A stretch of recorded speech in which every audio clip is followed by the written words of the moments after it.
Selanjutnya saya minta Mas Izzuddin untuk menanggapi apa yang disampaikan oleh Mas Bustan tadi, bahwasanya di Madinah keadaan sosialnya itu sangat plural dan multikultural. Yang ingin saya tanyakan adalah, ini ada benang merahnya dari apa yang disampaikan oleh Mas Izzuddin ke Mas Bustan. Jadi konsep 5 perbedaan antara Mekah atau persamaan Mekah dan Madinah dari perbedaan historis dan geografis, tentu itu berbeda dengan konteks keindonesiaan. Saya minta Mas Izzuddin merefleksikan pengalaman Islam Madinah ke konteks keindonesiaan saat ini. Kira-kira perbedaannya di mana dan persamaannya di mana? Apakah letak, tentu historis dan geografis itu jelas berbeda di poin pertama. Nah, 4 poin yang Mas Izzuddin sampaikan tadi kira-kira bisa nggak direfleksikan ke dalam konteks keindonesiaan saat ini? Monggo.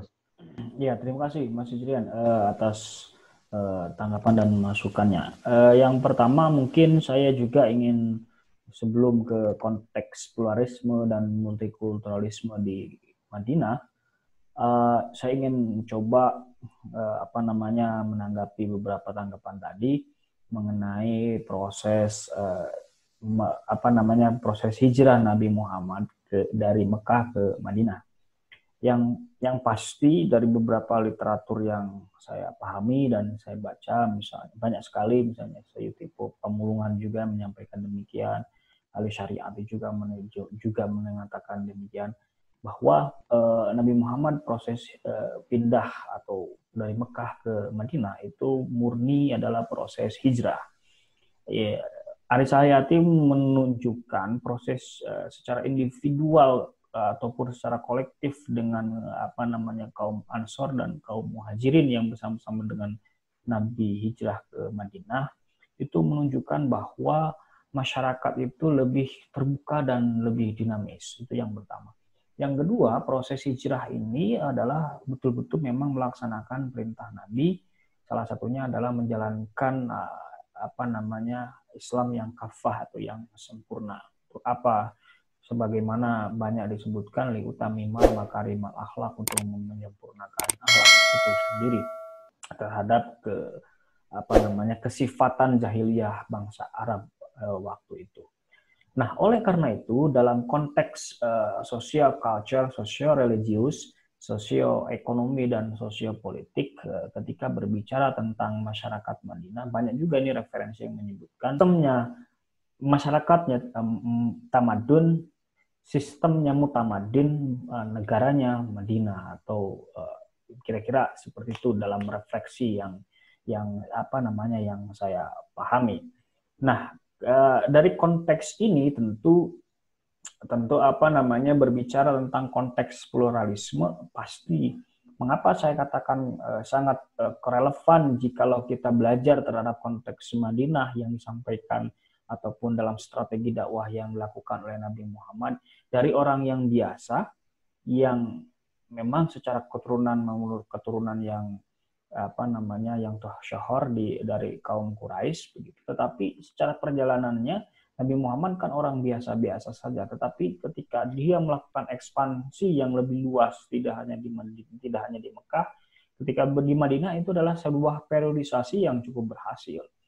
Nah, apa yang menjadi titik poin dalam hal ini yang menjadikan sebuah kepentingan yang atau implementasi yang bisa kita ambil hikmah dari perjalanan Nabi Muhammad proses hijrah itu, salah satunya adalah tentang bagaimana Nabi Muhammad tidak membeda-bedakan golongan yang sudah ada. Nah, ya tadi menarik yang disampaikan oleh Gus Yafik terkait dengan proses religiusitas begitu. Nah, yang saya pahami dari berbagai literatur bacaan yang saya pahami begitu, kaum Aus dan Khazraj ini adalah bani ataupun suku ataupun klan atau kabilah itu yang selalu kalah perang oleh kelompok Yahudi. Kelompok Yahudi yang sudah saya sebutkan ada 5 menurut Akram.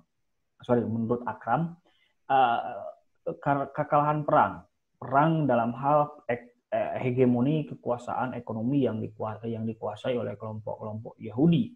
Itu yang pertama. Nah, yang selanjutnya adalah bahwa nuzum, kalau bahasa yang lainnya atau ahli-ahli yang tafsir bahwa akan ada seorang nabi selanjutnya adalah orang-orang Yahudi. Sehingga dari tafsir inilah orang-orang Aus dan Khazraj juga tidak mau jikalau ada nabi yang dikategorikan akan muncul dari kelompok dari keturunan Yahudi, justru akan menjadi bumerang dari kelompok Bani Aus dan Khazraj. Tetapi itu juga cukup berbalik. Justru kalau Khazraj dan Aus ini minta perlindungan terhadap Nabi dalam konteks bagaimana menunjukkan eksistensi dirinya sebagai bangsa Arab. Juga dalam konteks ini Nabi juga tidak mengkonfrontir terkait dengan kepentingan-kepentingan kelompok Yahudi dan Nasrani yang ada di Madinah atau di Yastrib itu sendiri. Yang paling penting menurut saya, dengan berbagai macam kabilah yang ada di Madinah, konteks demikian sangat erat kaitannya dengan konteks Indonesia. Indonesia, ya kita tahu berbagai macam etnik, kita lebih dari 700 bahasa kita punya di Indonesia, lebih dari 500 suku yang ada di Indonesia, dan ribuan pulau yang ada di Indonesia. Itu menjadi sebuah etnisitas yang beragam, yang menyatu dalam konsep multicultural, multi etnik, tetapi dibingkai menjadi sebuah nilai-nilai pluralisme, baik dalam pluralisme agama, pluralisme dalam budaya, bahkan pluralisme dalam hal-hal kaidah-kaidah yang berhubungan dengan konteks sosio-religiusitas yang ada di Indonesia. Nah, menurut pandangan Said Agil, ya berbicara tentang Madinah, bisa kita mengambil ibrohnya, yaitu masyarakatnya tamadun, sistemnya mutamadin, negaranya yang Madinah. Nah, konteksnya seperti itu. Mungkin ada tanggapan dari teman-teman yang lain dari konsep dari yang bisa kita ambil dari konteks sejarah yang ada di Madinah, lalu dikontekstualisasikan dengan konsep Indonesia. Mungkin itu butuh didiskusikan dan perlu juga direfleksikan kembali. Apa itu makna tamadun, mutamadin, Madinah? Begitu kira-kira. Ada sedikit kegelisahan sebenarnya ketika berbicara tentang tadi ya, tamadun, mutamadin, dan Madinah itu. Iya. Enggak, kalau kita berbicara pure tentang sejarah, memang euforia peradaban memang sangat terasa sekali di Madinah, karena yang menjadi pembeda adalah Mekah. Akan tetapi kalau kita lihat dalam konteks relasi, ya, kalau saya tadi sempat baca tentang relasi antara Yahudi dengan Nabi di Madinah.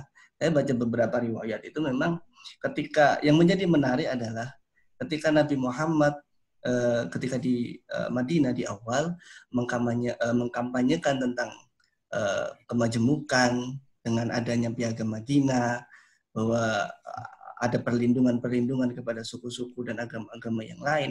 Akan tetapi dalam konteks yang lain, dalam sejarah yang lain, ketika terjadi ada kudeta yang dilakukan oleh orang-orang Yahudi, Bani Nadir dan kawan-kawan, terjadi pengusiran dari Madinah menuju terjadi pengusiran. Ada beberapa faktor sebenarnya kenapa terjadi pengusiran itu. Akan tetapi yang menjadi persoalan adalah ketika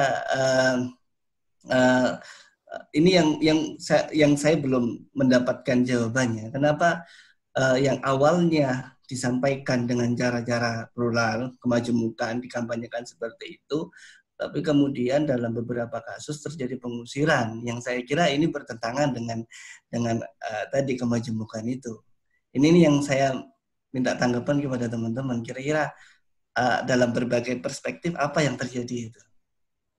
Suhail Fatlawi dalam bukunya The Morality in Prophet Muhammad Diplomacy, A Comparative Study in Public International Law, itu menyatakan bahwasanya perjanjian internasional pertama yang dilakukan oleh Nabi Muhammad adalah ketika menyanggupi undangan dari apa yang diceritakan oleh Mas Mahbub di awal tadi, bahwasanya ada sekelompok orang mendatangi Nabi untuk mendamaikan keadaan di Yastrib dan insya Allah akan diterima dakwahnya di sana dengan penjelasan keadaan sosio-culture, sosio-keagamaan yang disampaikan oleh Mas Izzuddin dan Gus Syafik itu. Dan kemudian sesampainya di Madinah, langkah politik pertama yang dilakukan oleh Nabi adalah benar apa yang disampaikan oleh kawan-kawan tadi, mendamaikan suku Aus dan Khosraj, di mana keduanya itu dalam penelitian Suhail Fatlawi nanti bisa kita baca, itu keduanya didamaikan, kemudian dalam bahasa Fatlawi itu disatukan dan disebut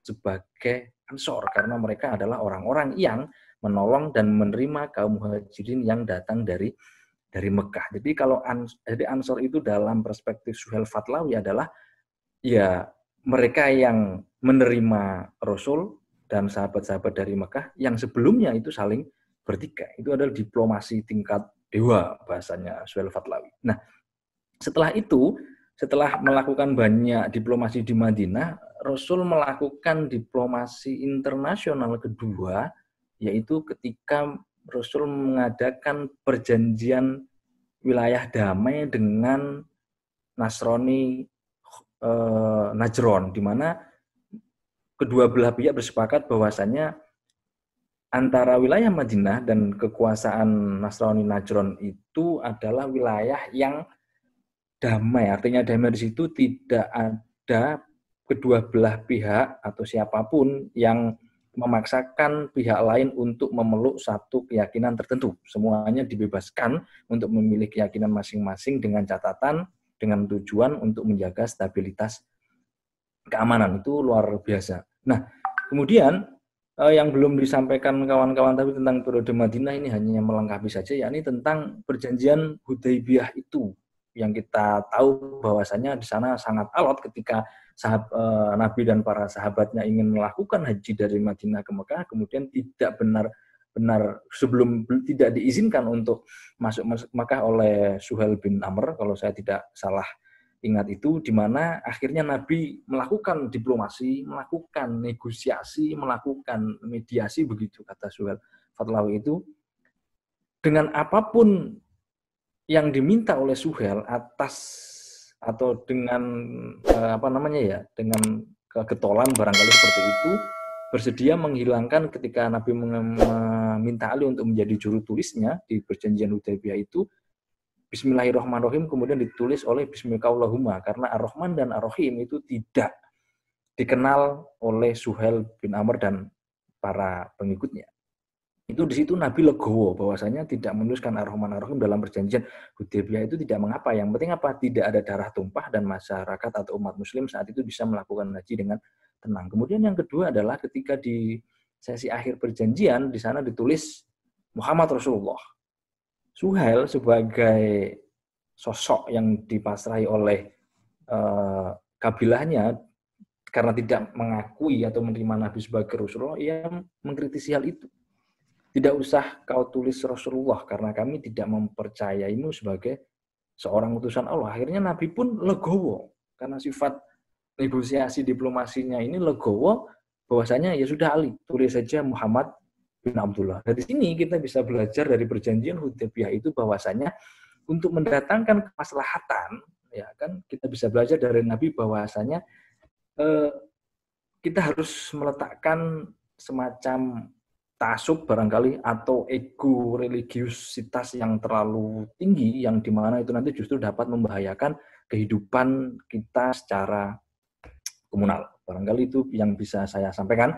Diskusi kita kali ini sangat banyak yang bisa kita ambil. Pertama dari apa yang disampaikan oleh Mas Mahbub tadi, bahwasanya Nabi itu terkenal al-aminnya itu bahkan melampaui wilayah Mekah, sampai-sampai ada segolongan orang yang datang meminta Nabi untuk menyelesaikan konflik-konflik di negaranya, di mana nanti Nabi dan para sahabatnya itu dijamin untuk dijamin kehidupannya, dijamin nyawanya dan segala macamnya.